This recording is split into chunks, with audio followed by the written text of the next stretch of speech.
ताई, आज मुख्यमंत्र्यांची भेट घेतली होती आणि त्यानंतर तुम्ही आता जितेंद्र आव्हाड यांची भेट घेण्यासाठी आलेला आहात. काय नेमक्या आपल्यामध्ये चर्चा झालेली आहे? मी आज साहेबांची भेट यासाठी आले की माझा आवाज म्हणजे माझी जी गरीब कुटुंबाची व्यथा होती ती साहेबांनी सविस्तर विधान भवनात मांडली.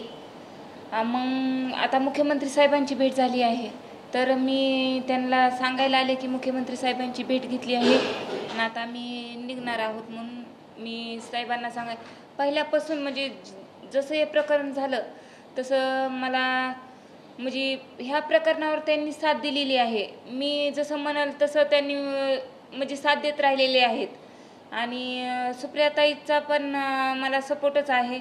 आणि पुन्हा आता सुप्रियाताईंनी कॉल केला होता की जाता जाता भेट देऊन जा. मग आम्ही भेट देऊन हो ताई बोललात आणि भेट द्यायला आला होतात. धनंजय मुंडे यांचा या प्रकरणाशी काय संबंध आहे? कारण आपण म्हणालेला आहात की मुंडेंच्या घरातून कॉल्स येत होते, नेमकं काय या प्रकरणाशी संबंध? म्हणजे मला जे गोविंद एलमाटे होते त्यांनी सांगितलं होतं की बंगल्याहून फोन आला आणि तपास थांबवला. DYSP अनिल चोरमुले आणि PI नाचन होते त्यावेळेस. त्यांच्या देखत सांगितलं होता की बंगल्याहून फोन आला आणि तपास थांबवला. बंगला म्हणजे धनंजय मुंडेचा बंगला आहे आणि त्याच्यावर सगळा कारभार म्हणजे सगळा वाल्मी कराड सांभाळत होता. मग ते वाल्मी कराडचा फोन गेला म्हणजे 100% वाल्मी कराडनी फोन करून तपास थांबवला.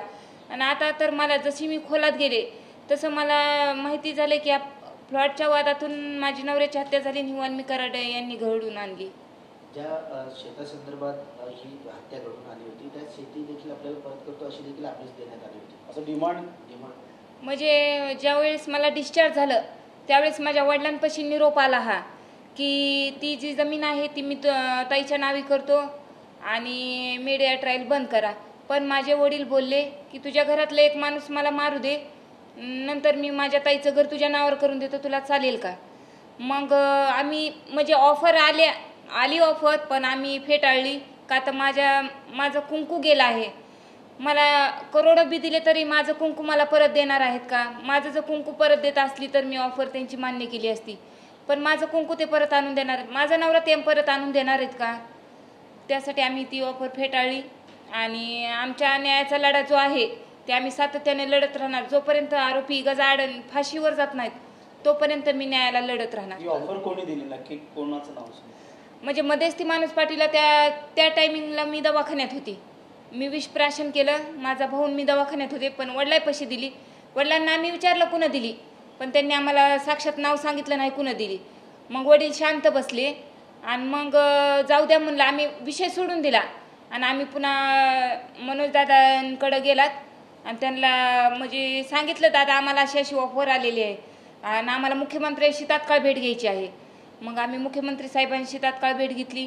त्यांनी आज SIT स्थापन केली आहे आणि आम्हाला पंकज कुमावत जर मुख्यमंत्री साहेबांनी आता त्यांची ऑर्डर करून जर आम्हाला त्या SIT दिले तरच माझ्या नवऱ्याला न्याय मिळेल ही माझी भावना आहे. पण आज SITची स्थापना केलेली आहे आणि गोट्या गित्ते हा जो आरोपी आहे त्याला पकडण्यासाठी एक टीम बीडवरून रवाना देखील झाल्याची माहिती मिळते. त्यामुळे मुख्यमंत्र्यांनी आश्वासन दिल्याप्रमाणे सगळं घडते असं वाटतं.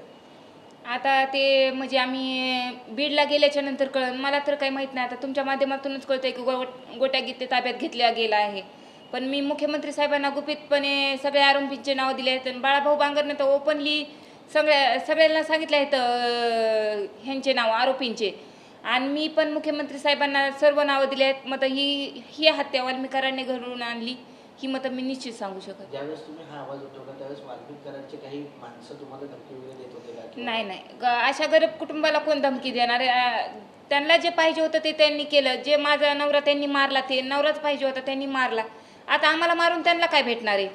त्यांनी करायचं ते केलं, माझ्या नवऱ्याला मारलं. पण आता ते आरोपी जोपर्यंत फाशीवर जात नाही तोपर्यंत मी लढत राहणार. कशा प्रकारे कुठं मारण्यात आलेलं आहे आपल्या पतीला आणि त्याचे रिपोर्ट देखील आलेले? नाही, मी पोस्टमॉर्टम रिपोर्ट वाचलेला नाही. पण बाळाभाऊ जे सांगतात ते एकदम म्हणजे असं काळजाला चिरणारं त्यांनी स्पष्टीकरण केलं आहे.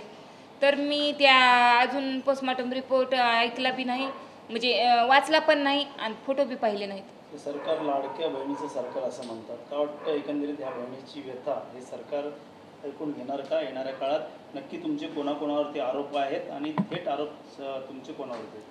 माझा थेट आरोप म्हणजे वाल्मिक कराडावर आहे, कारण त्यांनी तपास थांबविला ना. मग त्यांनी खून केला नसता तर तपास कशाला, त्यांची काय गरज होती तपास थांबवायची. माझा थेट आरोप वाल्मिक कराडावर आहे.